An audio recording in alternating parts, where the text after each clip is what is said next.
Olá, chegamos ao módulo 27 do nosso curso. Esse módulo vai ser sobre seleção disruptiva. E vamos aproveitar também para diferenciar a seleção natural de artificial. Parece que é uma coisa óbvia, mas não é não. Às vezes as pessoas confundem, vocês vão ver. Os objetivos desse módulo são descrever e exemplificar a seleção disruptiva, tem um exemplo super legal, e diferenciar a seleção natural de artificial com dois exemplos também bem legais. A seleção disruptiva ela é o oposto da seleção estabilizadora. Enquanto a estabilizadora ia contra os extremos e favorecia a média, a disruptiva vai contra a média e favorece os extremos.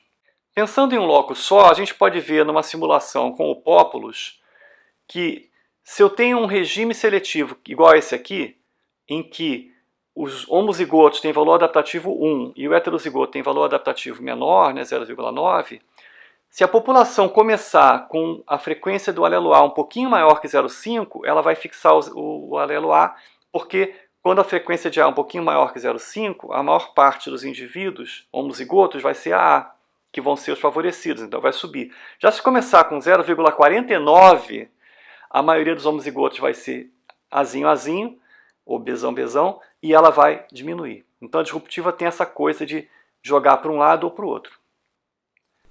Então aqui vão os exemplos. Um deles é sobre como que apoiar os machos feios pode ser bom para aumentar a fitness reprodutiva de um macho bonito.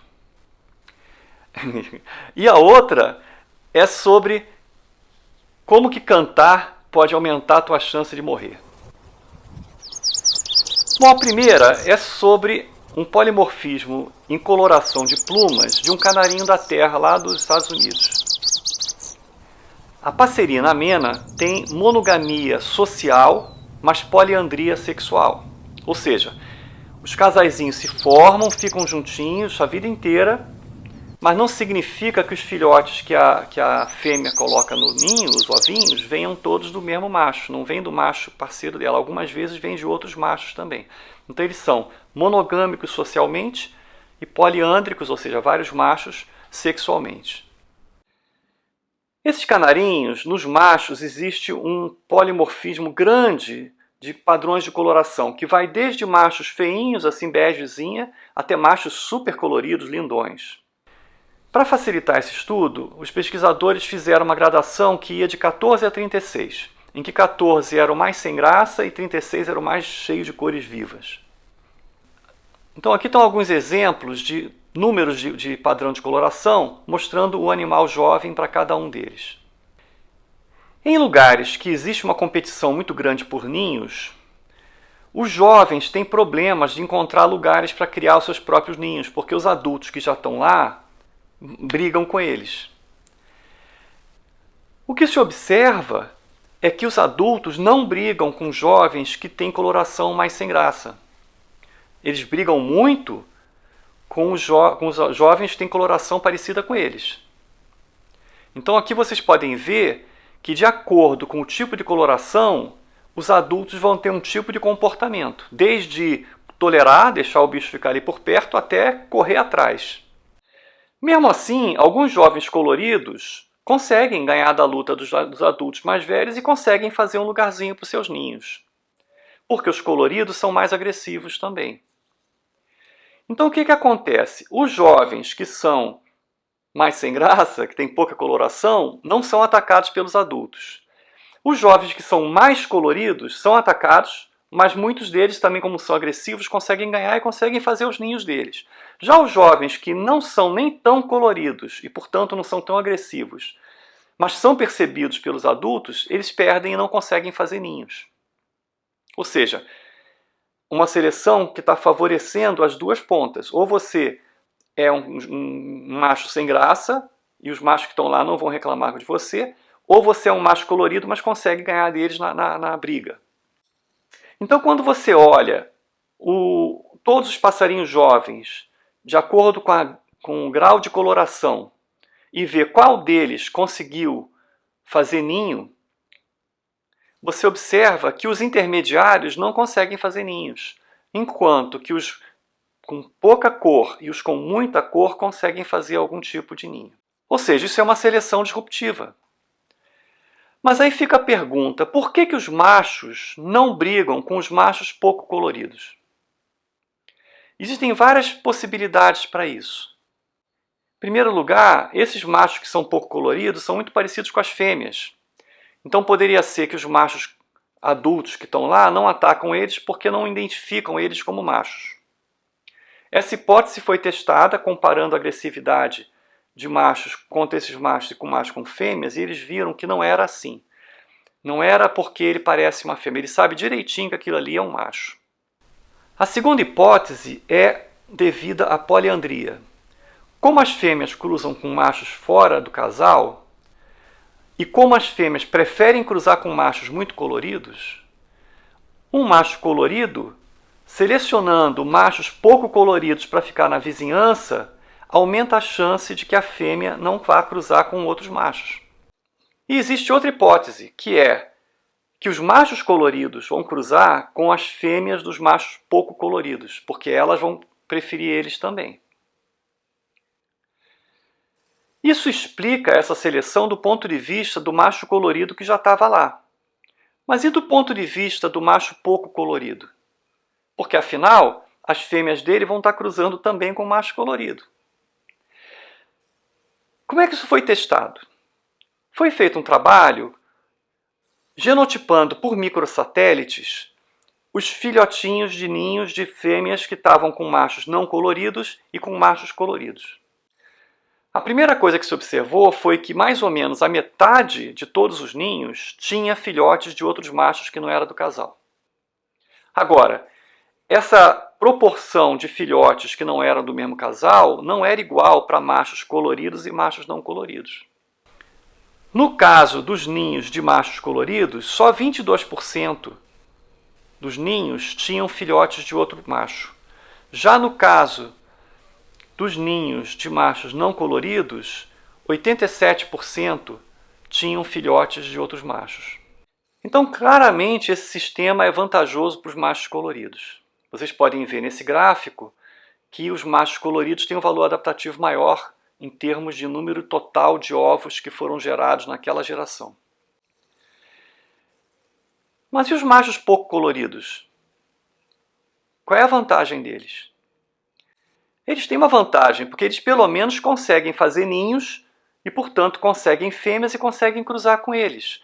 Então, quando você olha o valor adaptativo dos machos em função da cor, você vê isso, que os machos muito coloridos, obviamente, têm um valor adaptativo maior, porque as fêmeas dele cruzam menos com outros machos, provavelmente devem cruzar com outros machos coloridos que estão por perto, aqueles que conseguiram ganhar da briga. E os machos coloridos também cruzam com as fêmeas dos machos pouco coloridos. Mas os machos pouco coloridos também cruzam com as suas fêmeas, né? Eles conseguem produzir pelo menos 20% de ovos deles. E aí, então, é melhor isso do que não conseguir fazer sequer um ninho, que é o caso dos machos intermediários.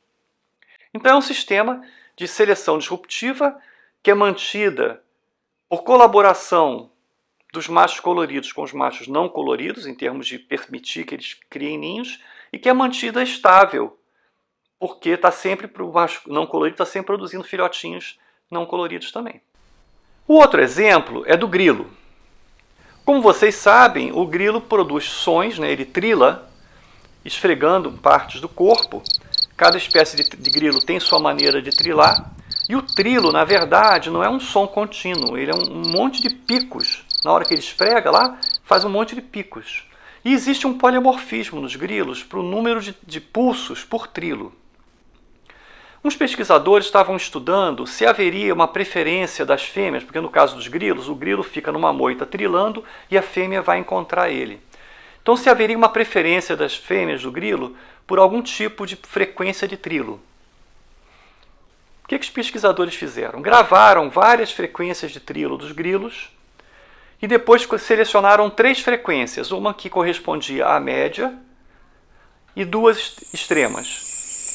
E colocaram isso tocando num alto-falante, em vários alto-falantes dentro de várias moitas. E viram quantas fêmeas iam no alto-falante pensando que fosse um grilo trilando. O que eles observaram? Que as fêmeas preferiam o número de trilos da média. As fêmeas preferiam os machos que estavam trilando 45 e não 25, ou 65. Que tipo de seleção é essa? É uma seleção estabilizadora, né? É uma seleção sexual, mas ela é estabilizadora, favorecendo a média. Ok. Mas por que isso está nessa aula?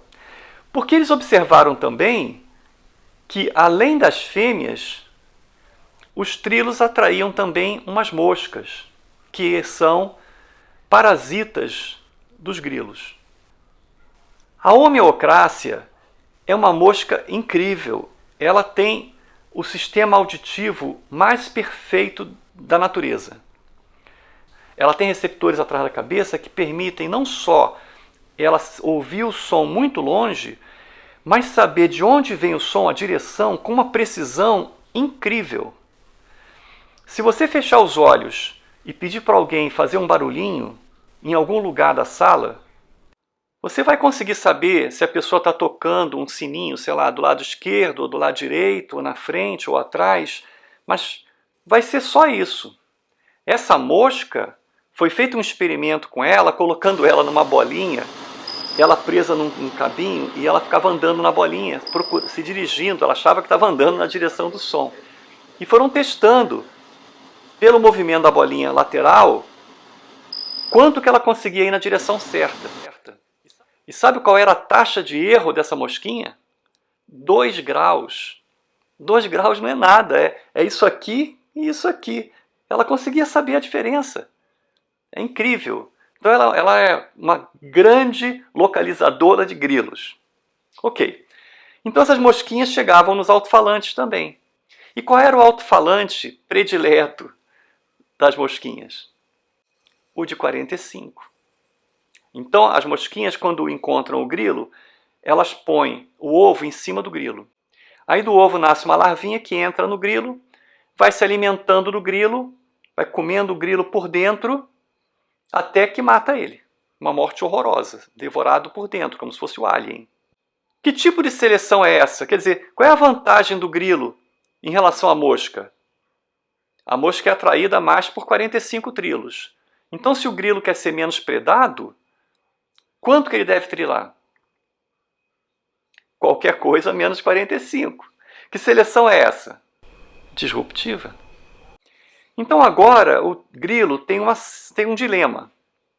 Se ele trilar 45, ele vai cruzar com mais fêmeas, mas vai atrair mais moscas, vai morrer de maneira horrível. Se ele trilar 25, ele vai atrair menos fêmeas, mas vai ter menos moscas também. Então, qual vocês acham que ganha? De tudo que eu falei, vocês já sabem a resposta. Por que vocês já sabem a resposta? Porque eu falei para vocês que o trilo que era mais comum era o de 45, era na média, lembra que eu falei? Então, se esse é o mais comum, significa que foi esse que foi selecionado. Então, a seleção estabilizadora ganhou da seleção disruptiva. O que será que define isso? O que define isso é a biologia do grilo. Se ele fosse um animal que reproduzisse durante vários anos, aí não valia a pena ele trilar em 45, porque ele ia conseguir muitas fêmeas no primeiro ano, mas ia morrer. Enquanto que um que trilasse 25 ia conseguir menos fêmeas, mas ano que vem ele ia estar lá para reproduzir de novo. Então tem a ver com a biologia reprodutiva em termos da longevidade do grilo. Aí foi feito um estudo comparando esse grilo que tem essa mosca com outras 2 espécies de grilo que também trilam e também atraem as fêmeas, só que não tem mosca predadora. O que eles viram?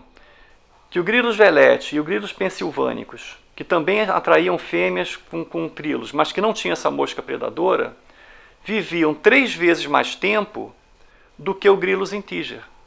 Tudo bem, era 1 mês ou 10 dias, mas era um tempo maior. Então o grilos integer, ele vive um tempão como larva, quando ele vira adulto ele tem só 10 dias para cruzar. Então tanto faz se vai vir mosca e vai matar ele depois, ele vai ter cruzado. E o título do exemplo é Sexo, Morte e Variação Genética. Olha que título bonito. Então tá, são 2 exemplos que eu achei de seleção disruptiva. Tem mais uns 2 ou 3, mas esses são os mais interessantes. Agora vamos falar sobre seleção artificial e seleção natural. Para isso vamos falar de cachorros e depois vamos falar de gatinhos. Os cachorros fazem parte da cultura humana há 50 mil anos. Ou seja, os cachorros começaram a se associar aos seres humanos logo no início da civilização humana. E os seres humanos, ao longo dos anos, foram selecionando cachorros de acordo com as suas preferências. De forma que hoje em dia você pode ter um cão fila gigantesco e pode ter um chihuahua pequenininho. Mas todos eles são descendentes do lobo selvagem. Todos eles são resultado da seleção artificial que seres humanos fizeram, querendo um cachorro maior, menor, mais agressivo, mais peludo, menos peludo. Já os gatos entraram na cultura humana muito mais recentemente, só 9.000 anos atrás, a partir de gatos selvagens. Houve também uma seleção intensa para vários tipos de gato. Gato com orelha mais pontuda, gato maior, gato menor, gato mais peludo, gato sem pelo nenhum. Houve uma grande diversificação de tipos de gato por seleção artificial. Isso é seleção artificial. Seres humanos escolhendo o que eles querem. Um gato maior, um gato menor, um cachorro maior, um cachorro menor.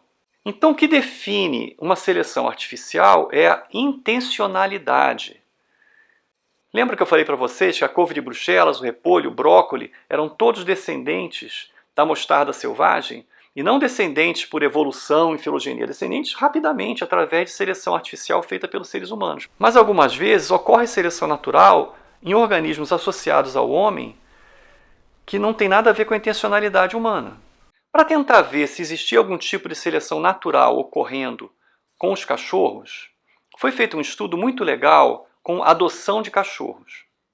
Então o que eles fizeram? Foram num lugar, num abrigo de cachorros, colocaram câmeras que ficavam filmando as pessoas que iam visitar o abrigo para escolher um cachorrinho para levar para casa. E aí eles anotavam. Depois eles olharam o vídeo e anotavam. Cachorro mexeu a orelha, cachorro abanou o rabo, cachorro, sei lá. O que o cachorro estava fazendo na hora que a pessoa decidiu escolher aquele cachorro. E aí tabularam quais eram os comportamentos que os cachorros tinham que resultavam em uma adoção. Duas características estiveram positivamente correlacionadas com a adoção. O animal abanar o rabo e o animal levantar a sobrancelha. Olha que coisa. Levantar a sobrancelha, que eu estou fazendo agora, levantar a sobrancelha, ele tem vários significados na espécie humana.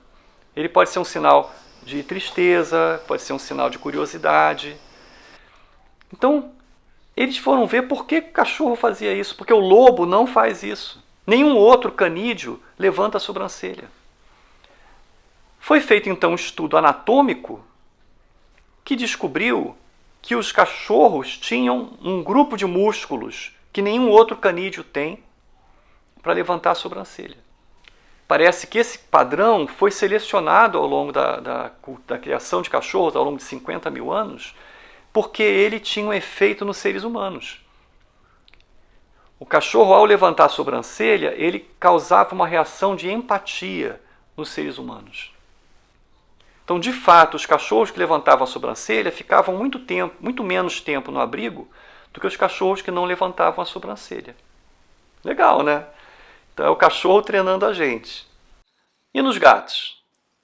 Não, os gatos não têm nenhuma adaptação morfológica específica para seu convívio conosco. Até porque, como eu disse, a colonização dos humanos pelos gatos é muito mais recente. Os gatos entraram na nossa cultura de uma maneira diferente. Os cachorros foram escolhidos pelos seres humanos pelo seu papel de guarda e tal. Os gatos entraram no início como comensais.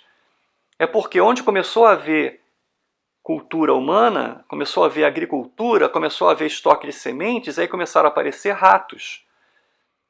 E alguns gatos selvagens descobriram que era negócio ir nos lugares onde tinha seres humanos, porque lá tinha muito rato para eles comerem. Então eles começaram a relação com os humanos como uma coisa comensal, e não como uma coisa proposital que os seres humanos foram pegar os gatos para criar. Mas uma vez os gatos estavam convivendo com os humanos acabaram adotando os gatos como pet, como bicho de estimação. Ok, foi feito o mesmo estudo. Foram num lugar que tinha abrigo para gato, ficaram filmando e viram que comportamentos os gatos tinham que faziam que as pessoas escolhessem eles. E sabe qual foi o comportamento selecionado? Esse aqui.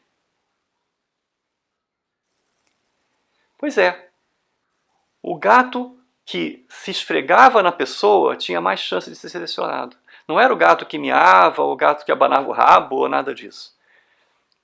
Era se esfregar nas pessoas. Do ponto de vista do gato, esfregar significa marcar o território, significa passar o cheiro dele para você, para ele dizer, ó, você é parte do meu bando. É uma maneira de se identificar. Eles também se esfregam contra objetos, né? Por exemplo, tigres se esfregam contra árvores, leões se esfregam uns contra os outros, ou seja, não é uma coisa exclusiva dos gatos. É um comportamento que existia no gato porque ele é um felino, nesse caso, e que acabou tendo uma vantagem para o gato. De fato, o meu gato, o Tchê, ele foi pego num abrigo de gatos abandonados. Quando eu fui no abrigo para escolher, eu sentei numa cama lá e o Tchê pulou em cima de mim e começou a esfregar em mim. E eu escolhi ele, eu fui uma vítima desse comportamento também, ainda bem, porque ele é um gato maravilhoso. Entenderam então a diferença entre seleção natural e artificial? A natural não tem intencionalidade humana. Os seres humanos não escolheram os gatos intencionalmente que esfregavam mais. Não foi que foi feita uma seleção, um criador de gatos falou, vou escolher os gatos que esfregam mais. Não. As pessoas escolhiam sem intenção os gatos que esfregavam mais, que era um comportamento natural de gatos e acabou ajudando eles na relação deles com os humanos. Está clara a diferença entre artificial e natural? Então, resumindo essa diferença entre seleção natural e artificial, olha a conversa do Pedro com o Fred.